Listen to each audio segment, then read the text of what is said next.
पौराणिक कथा के अनुसार एक बार माता पार्वती और भगवान शिव नर्मदा नदी के तट पर बैठे थे।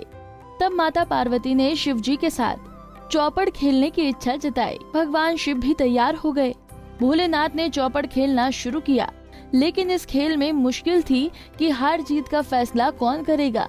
तब भगवान शिव ने तिनकों का एक पुतला बनाया और उसमें प्राण प्रतिष्ठा की। उन्होंने कहा कि बेटा, हम चौपड़ खेलना चाहते हैं, तुम हार और जीत का फैसला करना।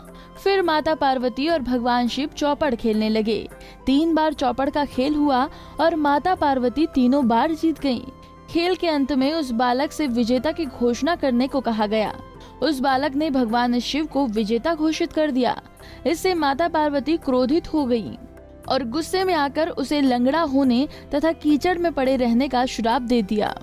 तब उस बालक ने क्षमा मांगते हुए कहा कि उसने ऐसी घोषणा भूलवश में की। क्षमा मांगने पर माता शक्ति ने कहा कि 1 साल बाद यहाँ पर नाग कन्याएं गणेश पूजा के लिए आएंगी।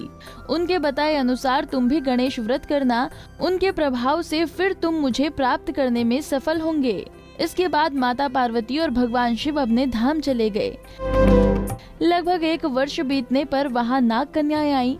फिर उनके साथ ही बालक ने भी गणेश चतुर्थी व्रत की विधि पता करके 21 दिन तक गणेश जी का व्रत किया। गणपति प्रसन्न हो गए और उन्होंने दर्शन देकर उस बालक से मनोवांछित फल मांगने को कहा। तभी उस बालक ने मांगा कि वो अपने पैरों पर चढ़कर कैलाश पर अपने माता पिता के पास पहुंचना चाहता है, ताकि वे उसे देखकर प्रसन्न हो जाएं। गणेश जी ने उसे वरदान दे दिया। कैलाश पर पहुंचकर दिव्य बालक ने भोलेनाथ को अपनी सारी कथा सुनाई, लेकिन उस बालक को शिव जी के साथ देखकर माँ पार्वती भगवान शिव से भी नाराज हो गयी। तब भगवान शिव ने भी 21 दिनों तक गणेश चतुर्थी का व्रत किया। इसके प्रभाव से माता पार्वती की शिव जी से नाराजगी दूर हो गई। इसके बाद भगवान शिव ने माता पार्वती को गणेश व्रत की विधि बताई। तब माता पार्वती के मन में अपने पुत्र कार्तिकेय से मिलने की इच्छा हुई। उन्होंने भी 21 दिनों तक गणेश जी का व्रत किया। उनको मोदक और दूर्वा नियमित रूप से अर्पित किया। 21वें दिन कार्तिकेय माता पार्वती से स्वयं आकर मिल गए। इसके बाद से ही गणेश चतुर्थी का व्रत किया जाने लगा, जो सभी की मनोकामनाओं की पूर्ति करता है। इसलिए गणेश चतुर्थी के व्रत को मनोकामना व्रत भी कहा जाता है। ऐसे में अगर आप विनायक चतुर्थी का व्रत नहीं रख पाए या फिर व्रत नहीं रखते हैं, तो इस दिन अगर आप सच्चे मन से विनायक चतुर्थी का व्रत कथा सुनते हैं तो हर काम में सफलता मिलती है। कथा सुनते समय बप्पा का ध्यान करें और मन ही मन अपनी मनोकामना भी बोलें।